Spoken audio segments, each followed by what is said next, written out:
Assalamualaikum warahmatullahi wabarakatuh.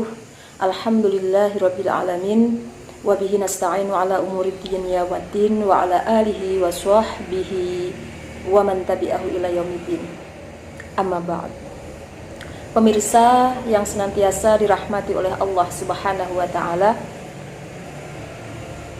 bertemu lagi dengan saya Hasna Masrurah, yang mana pada pagi hari ini kajian yang akan kita bahas adalah tentang hal-hal yang harus dilakukan oleh seorang wanita manakala saat datang dan berhentinya haid.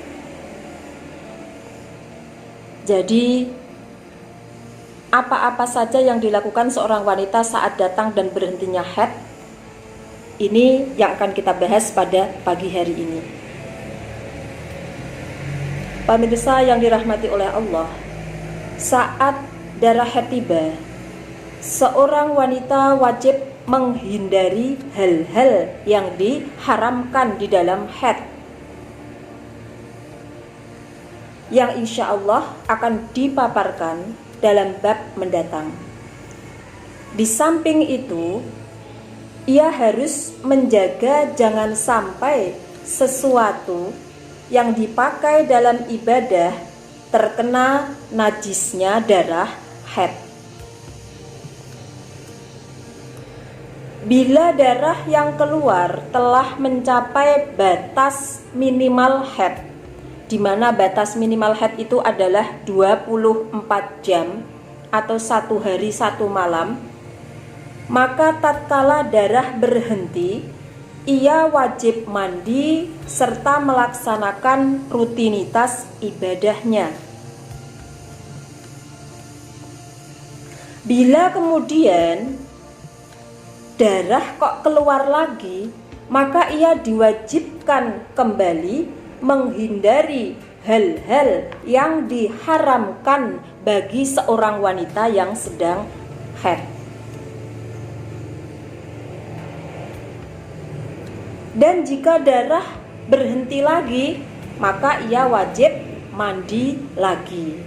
Dan demikian seterusnya selama masih dalam lingkup 15 hari, yakni masa maksimal atau paling banyak-banyaknya haid. Jadi manakala dalam kurun waktu 15 hari, ketika hari pertama sampai dengan hari kelima, kemudian hari kelima berhenti darahnya, dia suci. Setelah suci tanggal 5, tiba-tiba tanggal 10 dia keluar darah lagi, berarti dia haid lagi.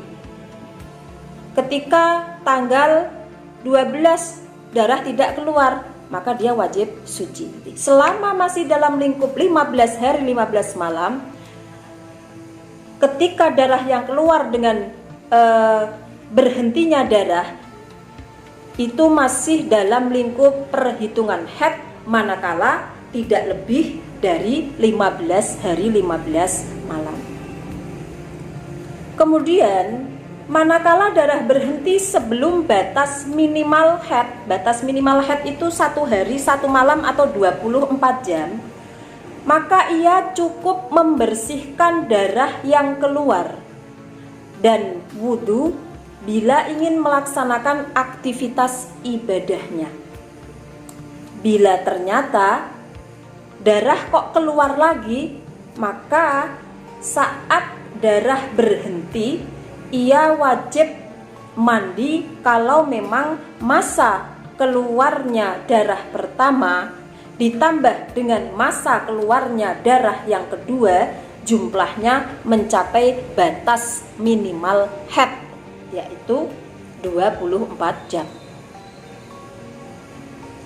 Kemudian darah dihukumi berhenti bila seandainya diusap dengan cara memasukkan semisal kapas, cara Jawane kapuk, itu diusap dengan menggunakan kapas, sudah tidak ada cairan yang sesuai dengan sifat dan warna darah. Jadi ketika kapas dimasukkan ke dalam farji itu kok benar-benar hanya cairan yang bening saja.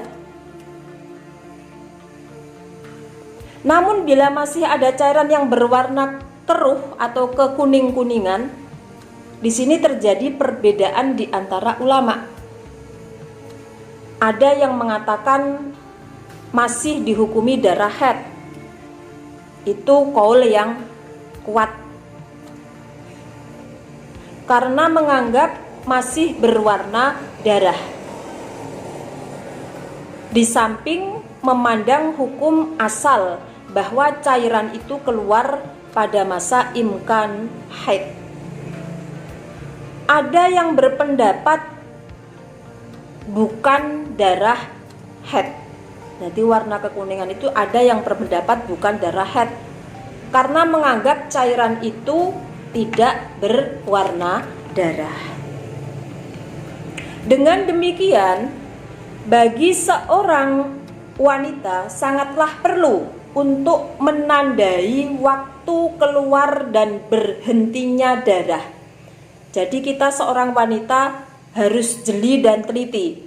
Manakala datang bulan, hari ini jam sekian, tahun sekian, itu harus dicatat karena sangat penting bagi kita.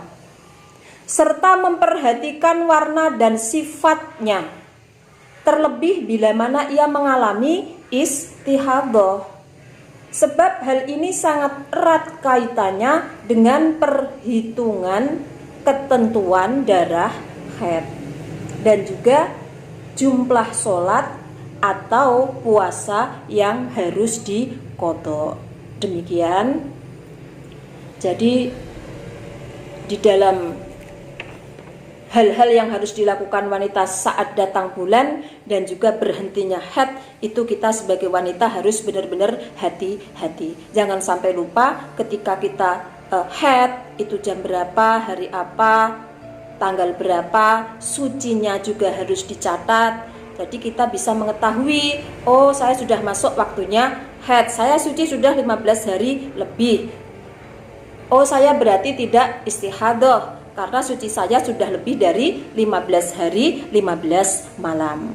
Nah seperti itu.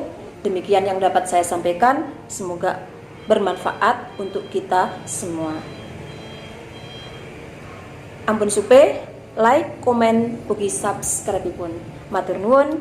Wassalamualaikum warahmatullahi wabarakatuh.